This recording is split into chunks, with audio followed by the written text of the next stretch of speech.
Hello, how are you all? I hope so that you all are fit and fine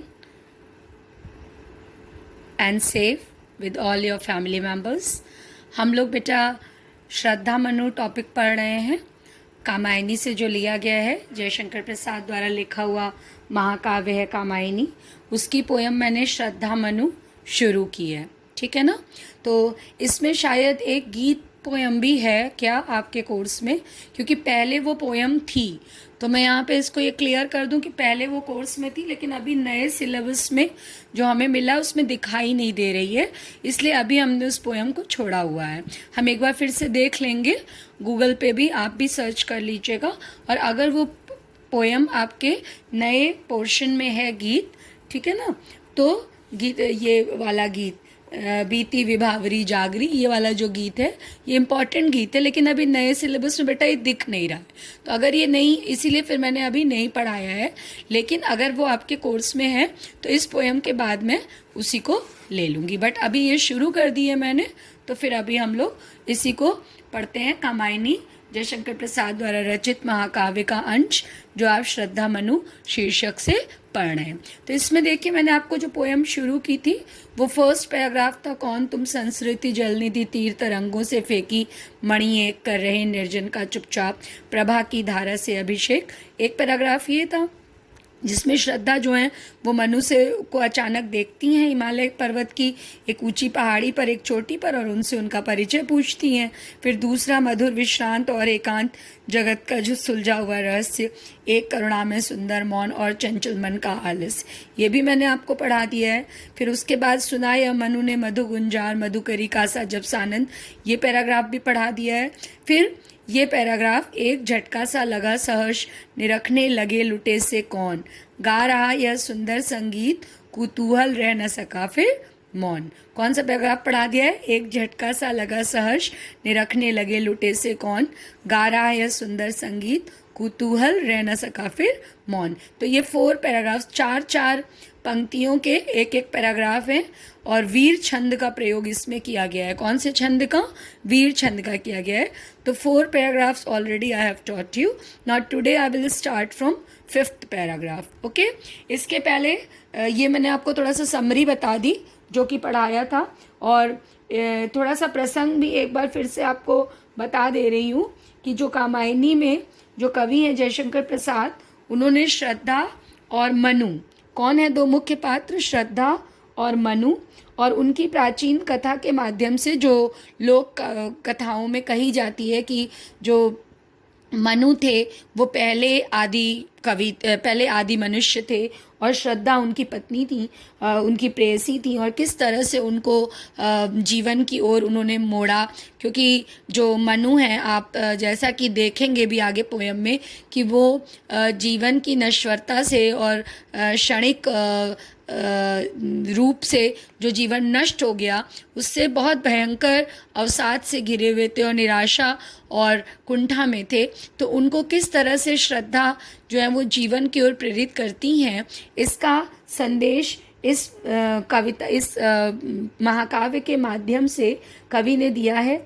और जो मानव मन है, मनुष्य का मन है, उसकी रागात्मक शक्ति और तर्क प्रधान बुद्धि का भी परिचय उन्होंने इसमें दिया है। 2 चीज़ें हैं, एक रागात्मक शक्ति है और एक तर्क प्रधान उनकी बुद्धि है। ठीक है। तो यहाँ पर जो आपको मैंने पहले बताया था, उसमें आपको मैंने ये बताया था कि श्रद्धा जो है वो मनु का परिचय उनको हिमालय पर्वत की चोटी पर पहुँच करके उनको देखती हैं। और मनु कौन है? मनु जल प्रलय से किसी भी प्रकार बच करके हिमालय की चोटी पर आ गए थे, और निरंतर वो जप तप और हवन में संलग्न रहते थे। और एक दिन जो काम है, काम उनकी पुत्री श्रद्धा, मतलब काम मतलब कामदेव जी की पुत्री श्रद्धा उधर आई, और उसने मनु से उनका परिचय पूछा। और जब उनकी मधुर आवाज़ को सुना मनु ने, तो वो उस ओर देखने लगे। और यहाँ पर उन्होंने यहाँ तक मैंने आपको बताया है कि वो जब मधुर आवाज़ सुनते हैं तो उस ओर देखने लगते हैं। और अब इस पैराग्राफ में जो हम आपको नेक्स्ट पढ़ के बताते हैं पहले, फिर आगे ये कहानी चलेगी। ये एक पूरा गाथा है, एक कहानी है पूरी, और उसका एक अंश आपको बताया जा रहा है। इसको आप लोगों ने नाइन्थ में भी पढ़ा है, नाइन्थ में भी पढ़ा है, याद कीजिए, श्रद्धा के ही टॉपिक से इसको आपने नाइन्थ में भी पढ़ा है, जिसमें आप श्रद्धा और मनु के बेटे की बात पढ़ते हैं, जिसमें आपने, मैं आपको थोड़ा सा याद दिला दूं कि जब आपने नाइन्थ क्लास में इसको पढ़ा था तो आपने देखा था कि उसमें श्रद्धा एक स्वप्न देखती है, और स्वप्न में वो देखती है कि जो मनु है, एक सपना देखती है, और सपने में वो देखती है कि मनु घायल अवस्था में किसी महल में पड़े हुए हैं, महल के पास, और वो उनको ढूंढने निकलती है, और उसके साथ उसका, श्रद्धा के साथ उनका 12-13 वर्ष का एक बालक है, ठीक है। और जब वो जाती है तो इड़ा के महल में वो रोती गाती और विलाप करती और ढूंढती हुई सी पहुंचती है, तो उसे जाते जाते अंधेरे में, रात में, और इड़ा का महल दिखाई देता है। और इड़ा जो है वो यहाँ पर बुद्धि की प्रतीक है इस पूरी पोयम में। श्रद्धा जो है वो मनुष्य के प्रतीक हैं, जो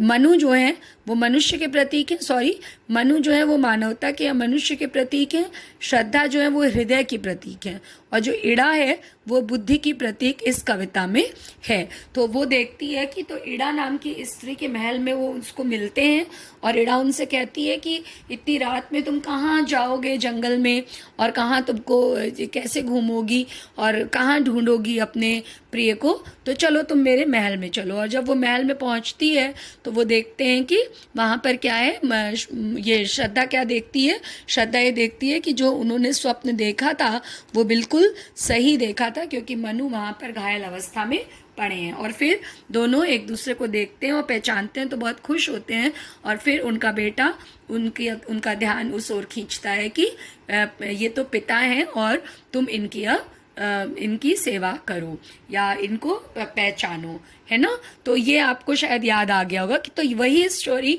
आपने वो बाद का सीन पढ़ा था, यहाँ पर पहले का सीन है जिसमें कि श्रद्धा मनु से उनका परिचय पूछ रही हैं। यहाँ तक मैंने आपको बताया था कि एक झटका सा लगा सहर्ष, निरखने लगे लुटे से कौन, गा रहा यह सुंदर संगीत, कुतूहल रह न सका फिर मौन। इसके आगे देखिए। सो आई होप सो आपको इतना समझ में आ गया होगा। अब आगे देखिए। और देखा वह सुंदर दृश्य, नयन का इंद्रजाल अभिराम, कुसुम वैभव में लता समान, चंद्रिका से लिपटा घनश्याम। क्या देखते हैं मनु? और देखा वह सुंदर दृश्य, नयन का इंद्रजाल अभिराम, कुसुम वैभव में लता समान, चंद्रिका से लिपटा घनश्याम। अब जब मनु देखते हैं चौंक करके कि कौन उनसे उनका परिचय पूछ रहा है, तो उसकी मधुकरी की सी, भ्रमरी की सी आवाज़ को सुन करके मनु उस ओर देखने लगते हैं, और फिर वो श्रद्धा के उस अलौकिक सौंदर्य को देखते हैं। तो यहाँ पर आप प्रसंग क्या लिखेंगे? और देखा वह सुंदर दृश्य, मनु वह सुंदर दृश्य देखते हैं, नयन का इंद्रजाल अभिराम। यहाँ पर इंद्रजाल का मतलब, ये जो शब्द इंद्रजाल है, इंद्रजाल का मतलब क्या? ये नयन का इंद्रजाल अभिराम। तो इंद्रजाल का मतलब क्या होता है? इंद्रजाल मतलब कोई जादू, कोई माया सा। अभिराम मतलब होता है सुंदर। कुसुम वैभव, कुसुम मतलब फूल, वैभव मतलब संपन्नता, कि फूलों से भरी हुई संपन्नता में जैसे लता समान कोई लता हो। और चंद्रिका मतलब चांदनी, चंद्रिका मतलब चांदनी, लिपटा मतलब किसी से आलिंगनबद्ध होना या किसी को आलिंगन में लेना। घन श्याम, घन श्याम, घन मतलब बादल और श्याम मतलब काला। ठीक है। तो जब इसमें आप प्रसंग फिर क्या लिखेंगे? इसमें आप प्रसंग यही लिखेंगे। ये प्रसंग आपको स्टार्टिंग से थोड़ा लिखना होगा, तो मैं आपको एक बार धीरे धीरे बता दे रही हूँ ताकि आप वही प्रसंग लिखेंगे। क्या लिखेंगे? कि जल प्रलय से जब किसी प्रकार से मनु बचते हैं तो वो हिमालय की ऊंची चोटी पर आ गए थे, और वो वहाँ पर निरंतर जप तप और अपनी हवन में संलग्न रहते थे, वहाँ पर उसमें लगे रहते थे। और एक दिन जब काम की पुत्री श्रद्धा वहाँ आती हैं और मनु को देखती हैं तो उनसे उनका परिचय पूछती हैं और उसकी मधुर आवाज़ को सुन करके मनु उसकी ओर देखने लगते हैं। और प्रस्तुत अवतरण में यहाँ पर अब यहाँ से ना श्रद्धा का वर्णन होगा। यहाँ तक तो मनु का वर्णन था, यहाँ से श्रद्धा का वर्णन होगा। तो इतना जितना मैंने आपको प्रसंग बताया ये सब पैराग्राफ्स के लिए सेम होगा, इतना तो आपको लिखना ही लिखना है, ठीक है। और इसके बाद मैंने आपको बताया है क्या कि जो जैसे ये पैराग्राफ है ना, तो ये पैराग्राफ जो है वो इसके लिए प्रसंग का काम करेगा, ठीक है। जो इस पैराग्राफ जो पिछले पैराग्राफ का एक्सप्लेनेशन है वो कमिंग पैराग्राफ के लिए प्रसंग का काम करेगा। आप इसके पहले भी लंबी कविताएं पढ़ चुके हैं बेटा, तो आपको इसमें कोई प्रॉब्लम नहीं होनी चाहिए समझने में। समझ में आ रहा है ना? तो अब वो तो इतना तो आप सब जगह ये कहानी लिखेंगे, कोई भी पैराग्राफ आएगा। अब इसके आगे के अवतरणों में वो श्रद्धा के अलौकिक सौंदर्य का वर्णन करते हैं। और प्रसाद क्या कहते हैं कवि प्रसाद? और देखा वह सुंदर दृश्य नयन का इंद्रजाल अभिराम। जब मनु ने श्रद्धा के अलौकिक मतलब वो सुंदर दृश्य क्या है? वो अलौकिक सुंदर दृश्य जो है वो श्रद्धा है और श्रद्धा का अलौकिक सौंदर्य है। अलौकिक सौंदर्य क्यों कह रही हूँ मैं? क्योंकि अलौकिक सौंदर्य मतलब ऐसा थोड़ी होता है कि हम किसी लेडी को देखेंगे और एकदम जादू सा चल गया। फिल्मों में होता है बट रियलिटी में तो नहीं होता है ना। फिल्मों में होता है कि हीरो ने हीरोइन को देखा और हीरो गिर पड़ा उसकी सुंदरता देख के, बट रियलिटी में तो ऐसा नहीं होता है। तो जो रियलिटी है, जो लौकिक मतलब सांसारिक और अलौकिक मतलब जो इस संसार से परे हो, तो जब वो उसका सुंदर अलौकिक रूप देखते हैं तो वो उनको क्या लगता है? नयन का इंद्रजाल अभिराम। और देखा वह सुंदर दृश्य। जब मनु श्रद्धा का सुंदर रूप देखते हैं या श्रद्धा को देखते हैं या उसके अलौकिक रूप को देखते हैं, सब आप लिख सकते हैं। तो नयन का इंद्रजाल अभिराम, तो वो उनको ऐसा लगता है कि उनके नेत्रों को, उनकी आंखों को उलझाने वाला कोई सुंदर इंद्रजाल सा हो। और क्या लगता है आगे? कुसुम वैभव में लता समान चंद्रिका से लिपटा घनश्याम। जो श्रद्धा का शरीर है वो श्रद्धा कैसी लग रही है? श्रद्धा का जो सुंदरता है वो ऐसी लग रही है कि जैसे श्रद्धा फूलों से लदी हुई कोई लता के समान हो। कुसुम वैभव में लता समान। कुसुम वैभव, कुसुम मतलब फूल, वैभव मतलब संपन्नता। कि कुसुम या फूलों की सुंदरता से लदी हुई मतलब कोई लता हो और उसमें सुंदर सुंदर फूल खिले हों, या फिर वो श्याम रंग के बादलों से लिपटी चंद्रिका से लिपटा घनश्याम, या फिर श्याम रंग के, श्याम मतलब काले रंग के बादलों से लगी हुई कोई चंद्रिका या चांदनी सा प्रतीत हो रहा था। यहाँ श्रद्धा का जो सौंदर्य था वो कैसा प्रतीत हो रहा था कि जैसे या तो कोई फूलों से लदी हुई लता हो और या फिर क्या हो, कोई श्यामल बादलों में लिपटी चंद्र की किरण हो। समझ में आ गया? मैं फिर से एक बार ये पैराग्राफ का अर्थ बता दे रही हूँ ताकि आप इसे आप साथ साथ में नोट भी करते चलिएगा। जो बहुत ज़्यादा, क्योंकि काफ़ी लंबी पोयम है तो सारा लिखना और लिखवाना बाद में टाइम लगेगा, तो आप साथ साथ में, इसलिए मैं धीरे धीरे पढ़ा रही हूँ कि आप साथ साथ में एक बार समझा दे रही हूँ अर्थ, फिर दोबारा पढ़ा रही हूँ और तीसरी बार जो पढ़ा रही हूँ मतलब जो आपको डिक्टेट कर रही हूँ उसे आप नोट करेंगे। और इसके अलावा ध्यान से सुन लीजिए इस बात को, उसे आप खुद से नोट करेंगे बेटा, क्योंकि लंबी पोयम है, काफ़ी पैराग्राफ से, मेरे ख्याल से शायद 35-36 पैराग्राफ इस पोयम में हम लोग पढ़ाते हैं, ठीक है। उसके बाद इसके अलावा जो बहुत ज़्यादा इम्पॉर्टेंट पैराग्राफ होंगे या इम्पॉर्टेंट से जो टफ पैराग्राफ होंगे जिसका कि मुझे लगेगा कि आप नहीं लिख पाएंगे या जिसको बहुत ज़्यादा इम्पॉर्टेंस देनी चाहिए बोर्ड परीक्षा के हिसाब से, उसको मैं खुद भी आपको लिख करके भेज दूंगी, ठीक है।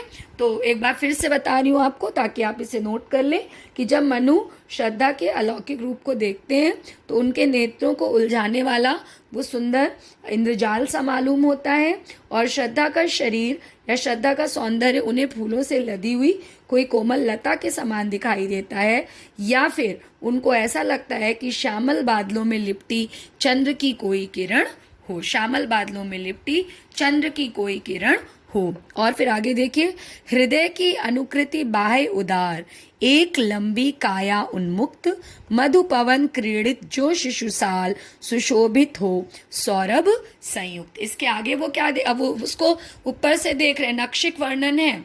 नक्षिक मतलब नाक से ले, चोटी से ले करके, शिख मतलब शिखा, चोटी, सिर की बाल की चोटी से लेकर के और नख मतलब पैरों के नाखून तक पूरा श्रद्धा का वर्णन यहाँ पर कवि ने बहुत ही सुंदरता से किया है। और एक चीज़ आप ध्यान देंगे कि शब्दों को बहुत अधिक आपको संभाल कर लिखना है। तो don't copy from any guide, okay, especially Chitra guide and all.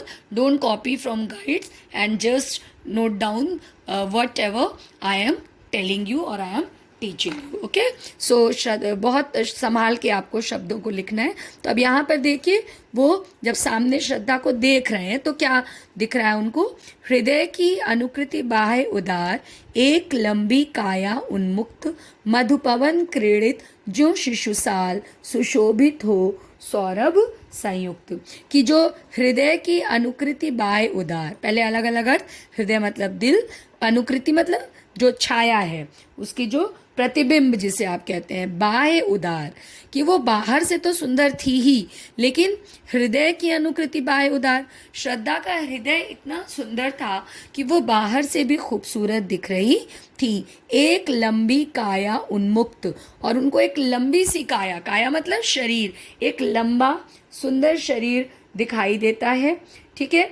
और उन्मुक्त, उन्मुक्त मतलब स्वाभाविक रूप से जो विकसित शरीर हो, मतलब जिस तरह से एक स्त्री के शरीर का जो एक बनावट होती है स्त्री के शरीर की, या एक शारीरिक ढांचा जिस तरह से होना चाहिए ना, उस तरह से वो है। तो श्रद्धा कैसी है? लंबी है और उसका शरीर लंबा है और स्वाभाविक रूप से विकसित है।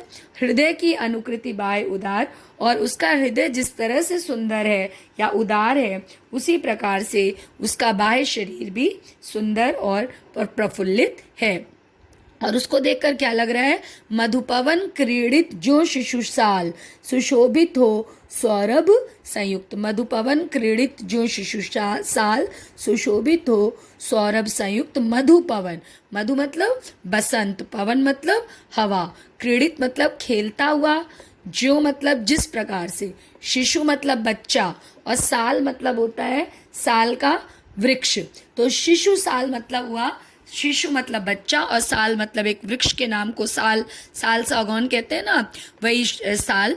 तो उसका बच्चा मतलब साल वृक्ष के बच्चे की तरह।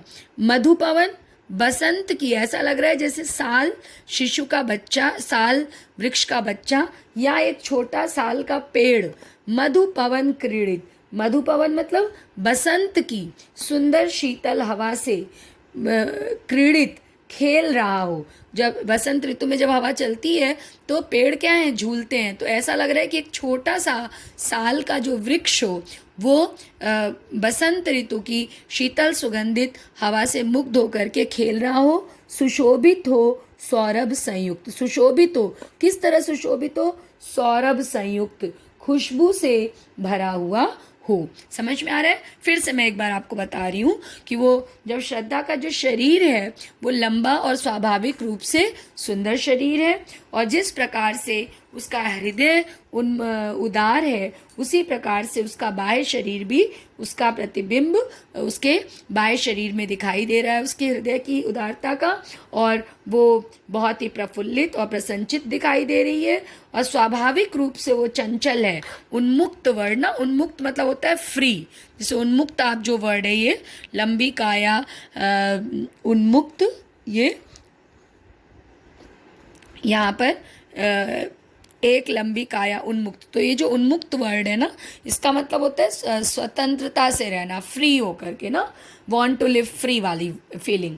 तो वो जो है वो स्वाभाविक रूप से चंचल भी है, और उसका जो शरीर है वो बसंत की शीतल मंद सुगंधित वायु से झूलते हुए एक सुगंधित साल के छोटे वृक्ष के समान सुंदर लग रहा है। इसका अर्थ क्या है? इसका अर्थ मतलब, इसके कहने का भाव ये है, या भावार्थ लिखेंगे आप इसको, कि इसके कहने का अर्थ ये है कि जैसे साल का छोटा सा पौधा पवन से आंदोलित होकर के, या पवन द्वारा, हवा के द्वारा हिलते हुए वायु का झोंका जो है वो झूमता हो वायु का झोंका पा करके, उसी प्रकार से श्रद्धा का जो शरीर है वो लंबा और छरहरा था, और उसमें ऐसा जैसे साल में सबसे विचित्र बात यह कि साल में सुगंध नहीं होती है, लेकिन साल का वृक्ष बहुत ही हवा में झूमता सा है, उसी प्रकार से यहाँ पर श्रद्धा भी सुंदर और उदार दिख रही है। ठीक है, फिर से एक बार बता दे रहे हैं कि जो श्रद्धा का